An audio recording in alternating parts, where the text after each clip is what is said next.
pour tracer la géomancie, pour faire un thème pour quelqu'un, 16 traits de tirés, mais en fait 4 fois 4, hein, puisque on a parlé et on parle avec 4 figures, les 4 mères, et ce sont des 4 mères qui vont donner toute la suite généalogique, les filles, les nièces.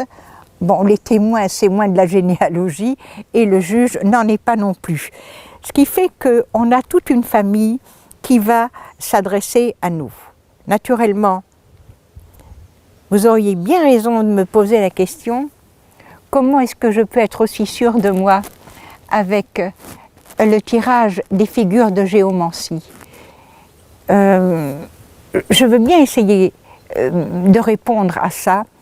Lorsque vous faites un thème avec quelqu'un, il faut que la personne soit là et qu'il y ait une communication entre les personnes et en même temps, avec ce que moi j'intitule, et d'autres aussi bien sûr, l'égrégore géomantique, c'est-à-dire, si vous voulez, comme un système akashique des géomanciens. Et là, à ce moment-là, je n'existe plus du tout. Vous devenez un canal qui permet à la géomancie de s'exprimer, en quelque sorte. Du moins, je l'espère, mais je prends parti. Je suis un canal de géomancie, je ne suis pas un canal d'autres. Oui. Je ne sais pas faire tellement d'autres choses. Et à ce moment-là, on reçoit les figures géomantiques et on pratique le thème. Il faut bien dire qu'avant de débuter un thème, avant de recevoir ce que la nature va nous donner par ses traits, il faut se mettre en condition. Vous voyez, j'ai une nappe verte, j'ai un vinaigre des 4 voleurs pour bien nettoyer mes mains, pour qu'elles appartiennent à la personne. Mon crayon avec un taille-crayon est taillé pour la personne. La mine n'est pas la mine qui a servi précédemment, ni celle qui servira ultérieurement.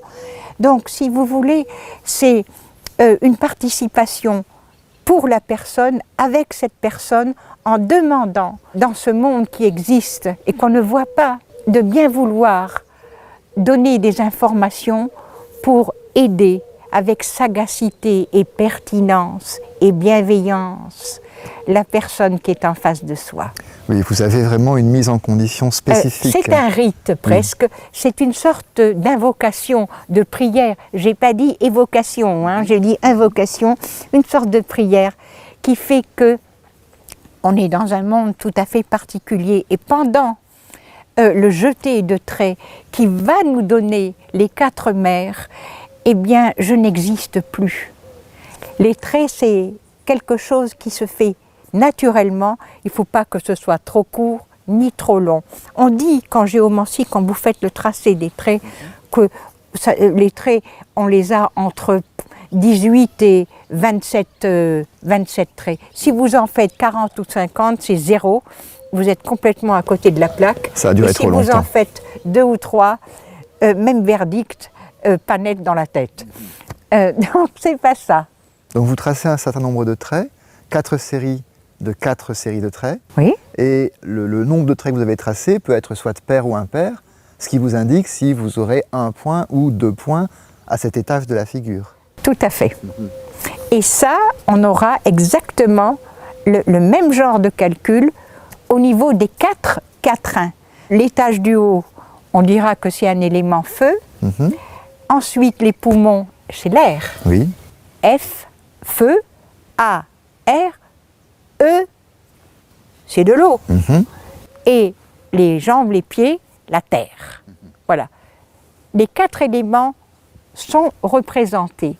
J'attire votre attention sur ce que tout le monde sait maintenant. J'ai beau dire les 4 éléments, mais il y en a bien quelque part un 5e, non? Ah, je pense aussi. Ça vient oui. d'où, ça? Alors, vous allez nous dire? Oh, je ne dis rien du tout. Il ne faut pas dire que je sois quelqu'un qui connaît tout. Mais c'est ce qu'on appelle l'aéther. Vous voyez? C'est cette émanation qui est père et mère de tout et qui est là.